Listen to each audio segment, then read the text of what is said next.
Analytical স্কিলের একটা প্রশ্ন। এ, B and C are sisters. D is the brother of E and E is the daughter of B. How is A related to D?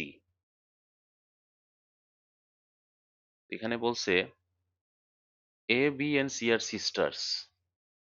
তাহলে A, B, C এরা হচ্ছে sisters, বোন। D is the brother of E and E is the daughter of B. E হচ্ছে B এর daughter. E হচ্ছে B এর daughter.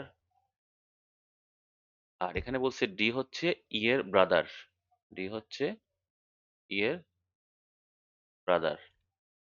তাহলে E যদি B এর ডটার হয় আর D E এর ব্রাদার হয়, তাহলে D B এর কি হবে?